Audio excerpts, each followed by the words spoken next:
อยู่ประเทศไทยก็เฮ็ดแบบนี้คือกันบ่พ่อแม่พี่น้องวิธีตั้งเสาหรือว่าเทขานเนาะ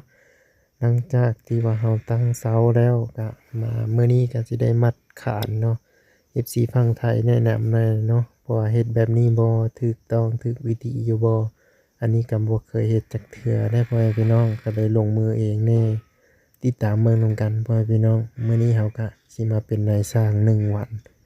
ในการก่อแล้วก็มัดเหล็ก FC ทุกคนทุกท่านผิดพลาดประการใดคอมเมนต์บอกได้เด้อพ่อแม่พี่น้องเนาะมื้อนี้เราก็มาเป็นนายสร้าง1วันเนาะ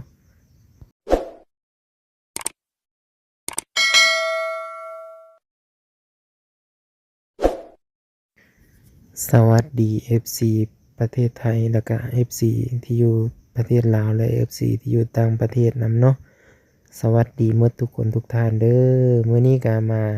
เป็นนายสร้าง1วันเนาะก็เริ่มตั้งแต่พี่แหละ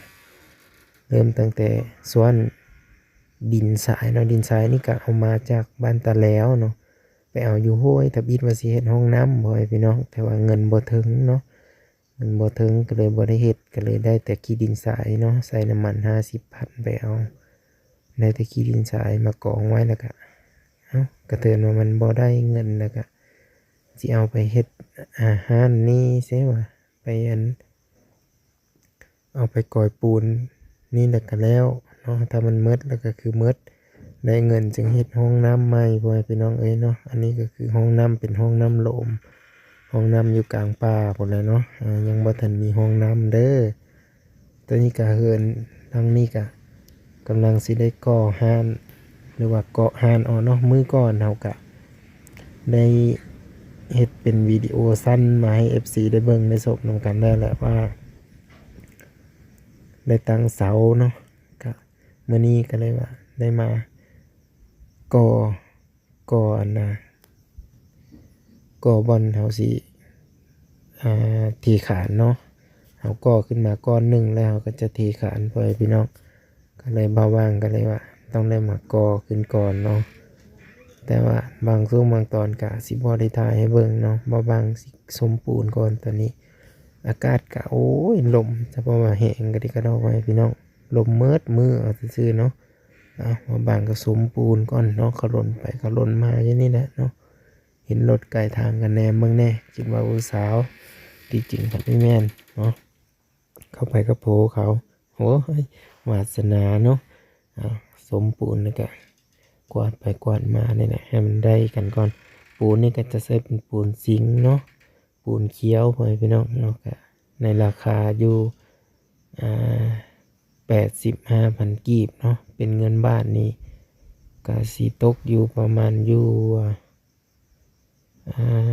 ประมาณอยู่มีฮอด200ดอกไปพี่น้องประมาณ100ปลายนั่นเนาะ100ปลายบ่ฮู้ว่าอยู่ประเทศไทยนี่นะสอบซำนี้นี่สอบกี่บาทเนาะเป็นปูนเด้อตัวนี้ก็บ่บางบ่ฮู้เนาะแต่ว่าอยู่ลาวนี่85,000กีบเนาะก็คูณเบิ่ง FC ทุกคนคูณ650เนาะหลังจากบาบังสมแล้วก็ถอน้ำเซอร์แล้วก็มาปะไว้เนาะหลังจากนั้นก็ตักน้ำมาใส่อีกบ่ให้เป็นห้องเอ้ยเนาะน้องสาวลอยเพิ่นได้น้ำไว้ให้แหละเขาก็ตักไปทอกใส่อีกนะเพื่อว่าบ่มไว้หลังจากนั้นเขาก็มาขนดินบล็อกไปไว้เนาะนี่ดิ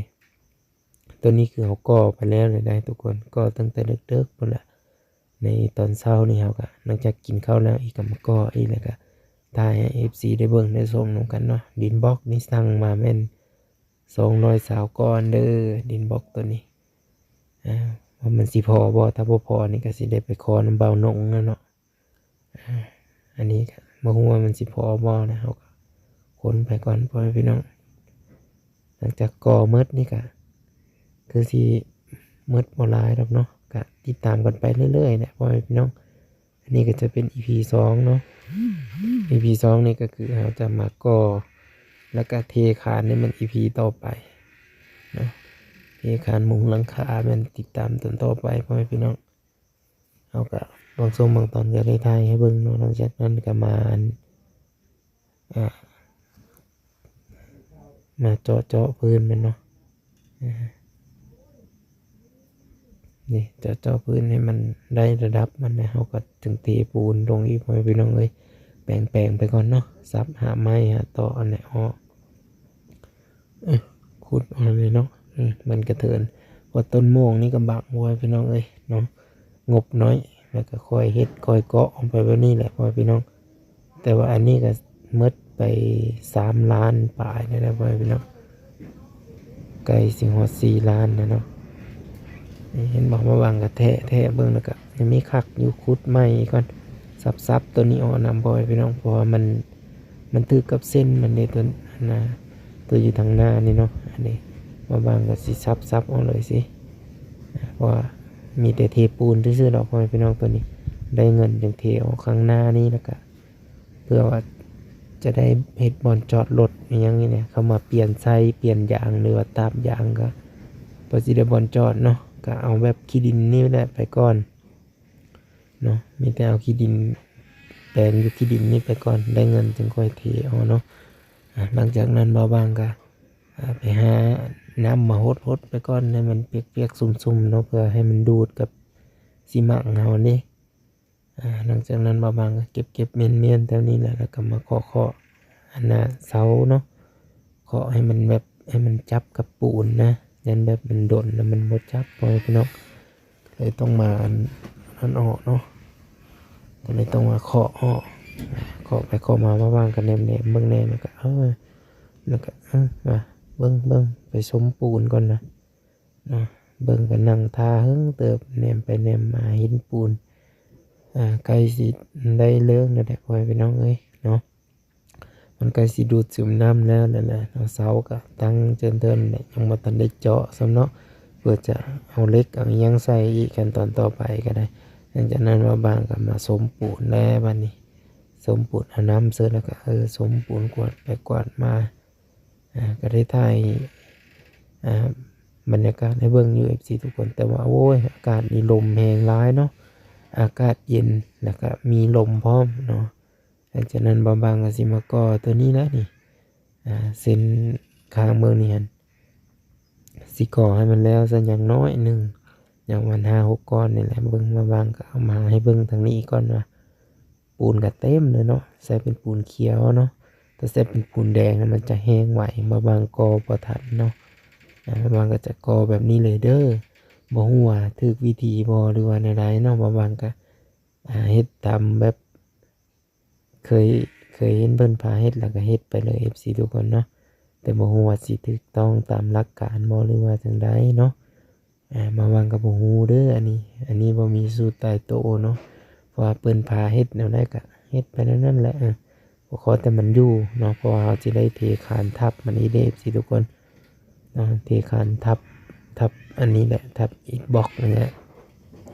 ทับดินบล็อกตัวนี้มันเอาก่อของพื้นซื่อๆเนาะก็กับบ่งามดอก FC ทุกคนเนาะโคตรอันโค้งๆไปแหละเนาะคืองูกินเขียดนี่แหละ แต่ก็เฮ็ดนั่นแหละมันจำเป็นเนาะแต่เฮาจ้างเพิ่นก็โอ้ยซ้ำนี้เพิ่นก็ต่อยไปนั่นน่ะ1 ล้าน 2 ล้านแหละพ่อพี่น้องเงิน1 ล้าน 2 ล้านก็เอามาซื้อเสาก็สิได้3-4 เสาพุ่นแหละเนาะ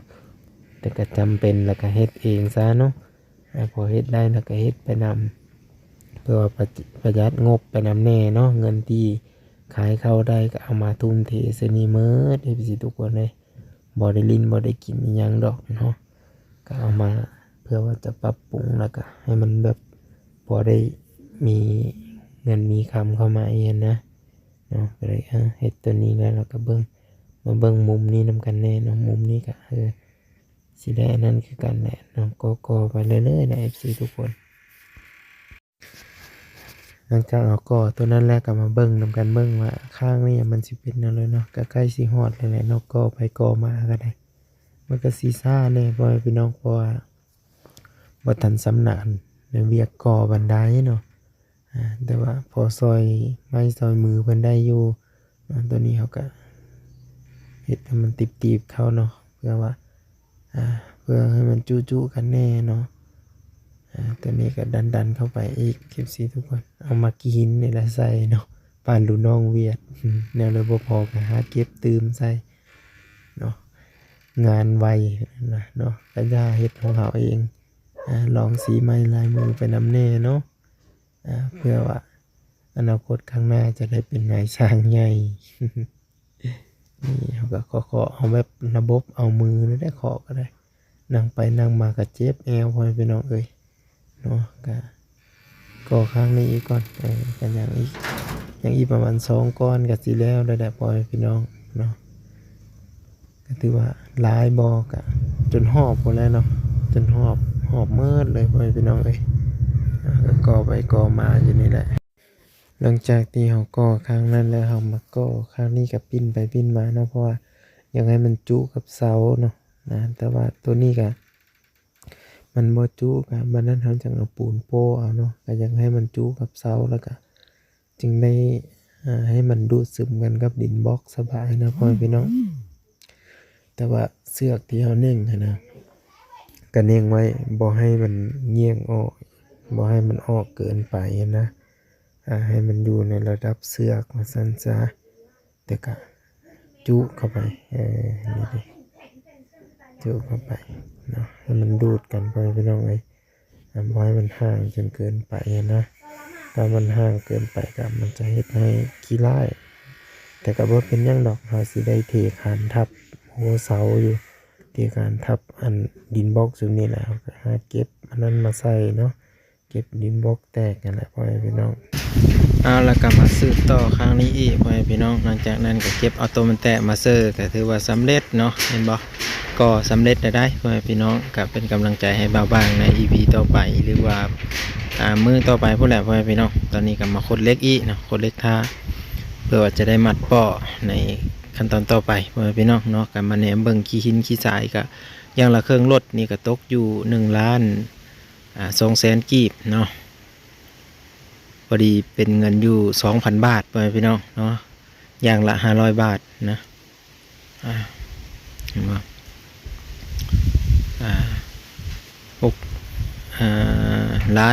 1,000,000 กับ 200,000 กีบพ่อพี่น้อง262เนาะนี่เห็นบ่กะเบิ่งกะโอ้เสานี่ก็เจาะแบบนี้แหละเนาะแต่ว่ามีหัวสิคือวิธีบ่หรือว่าจังไดเนาะแต่ว่าอากาศนี่ลมแห้งหลายเด้อ FC ทุกคนเนาะนี่เห็นบ่บรรยากาศวิดีโอหน้าพอกันมื้อทุกคน EP ต่อไปเนาะก็ติดตามและ EP ต่อไปแม่นเฮามาต่อกันอยู่ที่หลังคาแล้วก็ที่ขานเด้อพ่อพี่น้องก็มาติดตามเบิ่งนำกันบรรยากาศเนาะและเป็นกำลังใจให้เบาบางแน่ EP ต่อไปจะถ่ายบรรยากาศให้เบิ่งให้ชมนำกันขอบคุญขอบคุณ FC ที่คิดฮอดและหักแพงทุกท่านที่รับชมวิดีโอแต่ต้นจนจบเนาะหวังว่าวิดีโอนี้จะถึกใจและบ่ถึกใจเนาะก็ขอบคุญขอบคุณเมื่อทุกคนพ่อแม่พี่น้องไปแล้วสวัสดีครับ